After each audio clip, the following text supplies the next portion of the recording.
ज्यादातर students cat के calculator को मेनली एडिशन, सब्ट्रैक्शन, मल्टीप्लिकेशन वगैरह के लिए यूज करते हैं। लेकिन क्या आप लोग जानते हो कि इसमें इतने सारे फंक्शंस प्रोवाइड किए गए कि अगर आप इफेक्टिवली यूज करो तो कुछ क्वेश्चन कैट के, खास करके अरिथमेटिक के, आप बिना पेन पेपर सॉल्व कर सकते हो। तो आपके लिए कैट के कैलकुलेटर को डिटेल में समझना जरूरी है। फॉर एग्जाम्पल, अगर आपको स्क्वायर फाइंड करना है तो कैट के कैलकुलेटर में डायरेक्टली स्क्वायर का बटन नहीं दिया है, तो हम कैसे फिर भी विदाउट राइटिंग 65 to 65 हम स्क्वायर फाइंड कर सकते हैं। तो ये सारी चीज मैं आपको आज के इस वीडियो में बताऊंगा। साथ में मैं आपको बताऊंगा कि हमारा जो नॉर्मल विंडोज का कैलकुलेटर होता है उसमें और कैट के कैलकुलेटर में क्या फर्क है।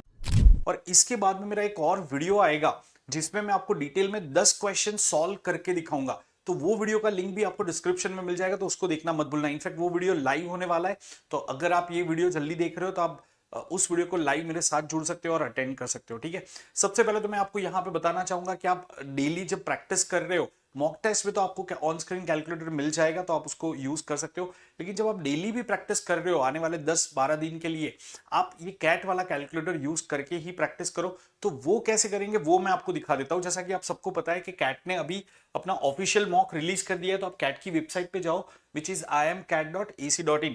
उसके ऊपर मैं चला गया, मुझे यहाँ पे कैट 25 मॉक टेस्ट लिंक दिखेगा, उसके ऊपर मैं क्लिक करूंगा, एक पीडीएफ ओपन होगा, उसमें पहले लिंक को क्लिक कर दो, सीधा साइन इन बटन क्लिक करना है। कुछ आपको डिटेल प्रोवाइड नहीं करनी है क्योंकि ये एक डमी मॉक है। इसमें नेक्स्ट क्लिक करो, आई डिक्लेरेशन क्लिक किया, I am ready to begin. तो ये आपका कैट का पेपर ऑन हो गया। अब सपोज आप पॉन्ड या एलआरडीआई की प्रैक्टिस कर रहे हो, तो आप अपने सामने टैबलेट या कंप्यूटर पे ये ओपन रख सकते हो और यहाँ पे आप कैलकुलेटर यहाँ पे यूज कर सकते हो। इंग्लिश सेक्शन से ही वो कैलकुलेटर अवेलेबल हो जाता है। ठीक है, तो अब हम समझेंगे कि इसके अंदर कुछ इंपॉर्टेंट फंक्शन क्या है। जैसा मैंने बताया कि मैं एक डिटेल वीडियो लाने वाला हूं जिसका लिंक मैंने ऑलरेडी डिस्क्रिप्शन में रख दिया है, तो उसके अंदर मैं आपको और डिटेल में फंक्शन बताऊंगा। लेकिन अभी कुछ आपको फटाफट क्विक फंक्शन बता देता हूं। और साथ में जो मैंने आपको बताया कि हम जो विंडोज का कैलकुलेटर यूज कर रहे हैं वो ऐसा होता है। ठीक है, ये हमारा रेगुलर विंडोज का कैलकुलेटर है। इसमें भी दो मोड्स होते हैं, standard mode and scientific mode. तो ऑफ कोर्स हम स्टैंडर्ड मोड को ही कंपेयर करेंगे यहाँ पे। तो उसमें और इसमें डिफरेंस क्या है, तो सबसे पहले यहाँ पे अगर आप देखोगे स्क्वायर का सीधा बटन दिया है, यहाँ पे स्क्वायर का बटन नहीं दिया है। तो अगर आपको इस कैलकुलेटर में स्क्वायर फाइंड करना है तो बहुत ही सिंपल है। जैसे अगर मुझे 56 का स्क्वायर फाइंड करना है तो मैंने 56 लिखा। अब मुझे इंटू 56 वापस करने की जरूरत नहीं है, मुझे सिर्फ ये इंटू का बटन दबाना है और इक्वल टू कर देना है, सीधा 56 का स्क्वायर आ गया। ठीक है, अब आप सोचोगे सर अगर मुझे 56 का क्यूब करना है तो क्या एक और बार इंटू करके मैं दबा सकता हूं? नहीं, वो क्या करेगा, अगर आपने एक और बार इंटू करके वापस इक्वल टू दबाए तो वो 3136 का क्यूब 3136 का स्क्वायर बता देगा। मतलब आपको क्या मिला, 56 की फोर्थ पावर मिल गई। क्या ये आपको समझ में आ रहा है? तो अगर आपको 56 का स्क्वायर फाइंड करना है या क्यूब फाइंड करना है, सॉरी फोर्थ पावर फाइंड करनी है, तो आप सीधा ये इनटू बटन से कर सकते हो। मैं एक बार फिर से आपको दिखा देता हूं यहाँ पे। जैसे दोस्तों अगर मैंने सपोज एक नंबर ले लिया 12, ठीक है, 12 का अगर मुझे स्क्वायर फाइंड करना है तो सिर्फ इनटू प्रेस किया, इक्वल टू प्रेस करो, 144 आ गया। अगर मैं वापस इनटू एंड इक्वल टू दबाऊंगा तो 20736 आएगा। Now what is this, this is 144 का स्क्वायर, मतलब 12 की फोर्थ पावर यहां पे आ गई। समझ में आ रहा है? तो ये एक फंक्शन है, आप काफी अच्छे से इसको यूज कर सकते हो। देखो ये जो सारे पॉइंट्स मैं बता रहा हूं इसको आपको प्रैक्टिस में रखना पड़ेगा, नहीं तो आप कैलकुलेटर को इफेक्टिवली यूज नहीं कर पाओगे। और जैसा मैंने आपको बताया कि वो जो एक डिटेल वीडियो मैं रिलीज करूंगा, जो लाइव मैं कराने वाला हूं, वहां पे बकायदा मैं आपको क्वेश्चन सॉल्व करके दिखाऊंगा कि क्वांट एंड एलआरडीआई में अलग अलग सिनारियो में हम कैलकुलेटर को कैसे इफेक्टिवली यूज कर सकते हैं। जैसे मैंने लास्ट ईयर भी बताया था कि एक एसआईसीआई का क्वेश्चन कैसे आप without using pen paper solve कर सकते हो, खास करके सीआई का इंस्टॉलमेंट का क्वेश्चन, तो काफी आसान हो जाएगा। तो वो सारी चीजों को हम देखने वाले हैं। अब एक दूसरा सबसे मेजर डिफरेंस देखते हैं अपने normal on screen calculator and CAT के कैलकुलेटर में। ठीक है, तो गाइस जैसे मैं यहाँ पे ओपन कर देता हूं, ठीक है, let me just open normal calculator. अब मैं यहाँ पे एक फंक्शन आपको करके दिखाता हूँ। Let me just write down that कि क्या ऑपरेशन में कर रहा हूँ यहाँ पे। तो एक छोटा सा ऑपरेशन में यहाँ पे कर रहा हूँ, देखना। वैसे ये स्पेस आपको कैट के पेपर में देखने को मिलेगी, बट आपको पेन ही नहीं दिया जाता है, पता नहीं ये स्पेस क्यों दे रखी है। ठीक है, शायद जिन स्टूडेंट्स के पास कुछ करने के लिए नहीं है तो वो ड्राइंग बना सकते हो, उसके लिए दे रखी होगी। बट ठीक है, अभी के लिए ये स्पेस तो मैं यूज कर सकता हूँ क्योंकि मेरे पास स्मार्ट बोर्ड है। तो यहाँ पे जैसे अगर मुझे ये ऑपरेशन करना है 65 प्लस 5 इंटू 7, ठीक है। अब दोस्तों क्या मुझे बता सकते हो इसका रिजल्ट क्या आना चाहिए आइडियली? तो यहां पे बोर्ड मास लगता है, तो जो मल्टीप्लीकेशन है वो एडिशन से पहले होता है, तो 5 7 35 प्लस 65 कितना हो जाएगा, 100 आंसर आना चाहिए। करेक्ट है। अब यहां पे हम देखते हैं कि कैट के कैलकुलेटर में क्या होता है, नॉर्मल कैलकुलेटर में क्या होता है दोस्तों।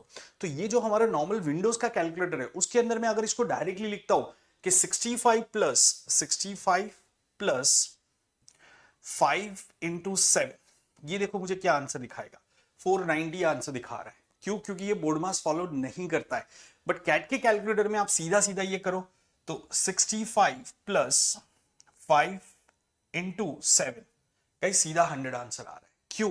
क्योंकि कैट का कैलकुलेटर बोर्ड मास फॉलो कर रहा है। वो क्या कर रहा है, आपके सारे इनपुट्स को ले रहा है। जब तक आप इक्वल टू प्रेस नहीं कर रहे हो तब तक के सारे इनपुट्स को ले रहा है वो, और फिर उसके ऊपर बोर्ड मास ऑपरेशन के हिसाब से उसको सिंप्लीफाई कर रहा है। अगर आप देखोगे कैट के कैलकुलेटर में आपको 2 रो में दिख रहा है, यहां पे ऑपरेशन लिखा जाएगा, यहां पे रिजल्ट लिखा जाएगा।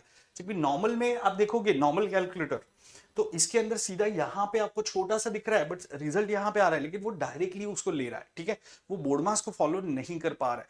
तो अगर आपने ये सारी चीजें समझी है तो आप इसको कैट कैलकुलेटर में यूज कर पाओगे। तो काफी सारे स्टूडेंट्स क्या करते हैं, सिंपल जो एडिशन मल्टीप्लिकेशन आता है उसमें भी मल्टीपल टाइम वो इक्वल टू प्रेस करके बार बार वही चीजों को लिखते हैं।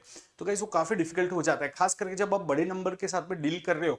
आपने एक बार एक नंबर को लिखा, फिर इंटू करके दूसरे नंबर को लिखा, फिर उसके समीशन में तीसरे नंबर को मल्टीप्लाई करना है, तो उसमें गलती होने के भी चांसेस हो जाते हैं। अगर मैं एक साथ में कर देता हूं तो मेरा टाइम तो सेव होगा ही होगा, साथ में मेरी गलती होने के चांसेस भी कम हो जाएंगे। तो ये मैंने कुछ आपको फंक्शंस यहां पे बताए कि कैसे हमारा कैट का कैलकुलेटर इससे अलग है।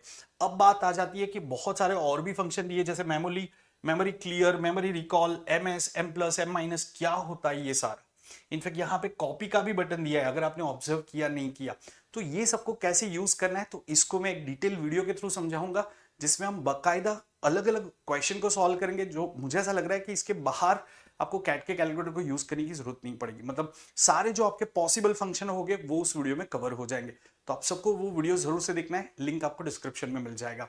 और दोस्तों, जैसा मैंने आपको आगे भी बताया था, मैं काफी सारे मैराथन्स कंडक्ट कर रहा हूं आप लोगों के लिए फ्री यूट्यूब पे। तो यहाँ पे जैसे मैं दिखा देता हूं, मैंने रिसेंटली एक अलजेब्रा का, कंप्लीट अलजेब्रा का मैराथन कंडक्ट किया था। तो इसी चैनल के प्लेलिस्ट में अगर आप चले जाओगे या इसी चैनल के अगर आप प्लेलिस्ट में चले जाओगे तो वहां पे आपको कॉन्ट बाय रौनक शाह करके पूरा प्लेलिस्ट मिल जाएगा। और वहां पे जितने भी मैंने मैराथन कंडक्ट किए, starting with arithmetic, algebra, numbers and all, तो वो सब मिल जाएंगे। तो अगर आप एक क्विक रिवीजन करना चाहते हो या फिर आपने कोई टॉपिक अब तक नहीं किया है, आप जस्ट ये मैराथन को देख के उसको कंप्लीट कर सकते हो। साथ में मेरा LRDI का भी अभी एक फ्री सीरीज चल रहा है अनअकैडमी लर्निंग ऐप पे, तो आप उसको भी अटेंड करना मत भूलना। तो मिलते हैं अगले वीडियो में, जो मैंने बताया कि डिटेल वीडियो में आपके लिए लेके आ रहा हूँ कैट का कैलकुलेटर का, और उसमें हम और काफी सारी चीजों को डिस्कस करने वाले, तो उसको बिल्कुल मिस मत करना। वीडियो अगर अच्छा लगा हो तो इसको लाइक और शेयर करना मत भूलना। सी यू गाइस।